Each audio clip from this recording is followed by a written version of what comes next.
Mobile phone recharge कराता है तो उसे अपने रिचार्ज प्लान के हिसाब से डेली की डेटा लिमिट मिलती है, 1.5 GB, 2 GB या 3 GB प्रतिदिन।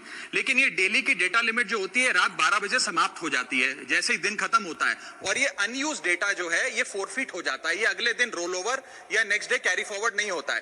कंज्यूमर से पैसा तो पूरे डेटा का लिया जाता है, लेकिन ये अनयूज डेटा जो बचा हुआ डेटा होता है ये एक्सपायर हो जाता है जैसे दिन समाप्त होता है। सर फर्ज करिए कि महीने की शुरुआत में आपने अपनी गाड़ी में 20 लीटर पेट्रोल भरवाया, महीने के अंत तक 15 लीटर पेट्रोल कंज्यूम हो गया, 5 लीटर बच गया, तो क्या महीने के अंत पे पेट्रोल पंप वाला आकर आपको कहता है कि 5 लीटर पेट्रोल वापस कर दो क्योंकि उसकी वैलिडिटी समाप्त हो गई? नहीं, क्योंकि आपने पैसा पूरे 20 लीटर का दिया है। ठीक इसी तरह जितने डेटा का पैसा हमसे लिया जाता है उतना डेटा हमें यूज करने दिया जाए, वो एक्सपायर ना हो। ये हमारे मेहनत के पैसे से खरीदा गया डेटा है।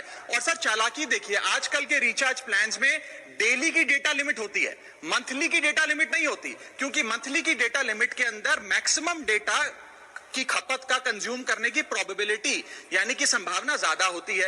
एक महीने के भीतर मान लीजिए 4-7 दिन कोई व्यक्ति व्यस्त है या बीमार है, लेकिन बचे हुए दिन में या जब उसकी छुट्टी होती है वो ज्यादा डेटा कंज्यूम कर सकता है, इसीलिए मैक्सिमम डेटा मंथली प्लान में कंज्यूम होता है। इसके चलते आज टेलीकॉम ऑपरेटर डेली की डेटा लिमिट वाला प्लान पुश करते हैं। सर आज इंटरनेट सिर्फ एक एंटरटेनमेंट या मनोरंजन का सोर्स नहीं है, ये एक प्रकार से हमारे जीवन के लिए एसेंशियल बनता जा रहा है। It is like digital oxygen, हर चीज के लिए इंटरनेट चाहिए। और इसीलिए आज करोड़ों भारतीयों का जब लाखों जीबी डेटा रोज एक्सपायर हो जाता है, अनयूज्ड बचा हुआ डेटा, क्योंकि उसकी वैलिडिटी समाप्त हो गई, तो ये सवाल अब सिर्फ डेटा का नहीं है सर, ये कंज्यूमर राइट्स का सवाल बन चुका है। इसीलिए मेरी 3 स्पष्ट मांगे आज सदन में। पहली मांग, ये नियम बने कि डेटा कैरी फॉरवर्ड यानी कि डेटा रोल ओवर की सुविधा हर यूजर को दी जाए, यानी कि दिन के अंत पे आपका जितना जीबी डेटा बच गया वो अगले दिन के आपके डेली के डेटा पैक में जोड़ा जाए, वैलिडिटी के साथ समाप्त ना हो।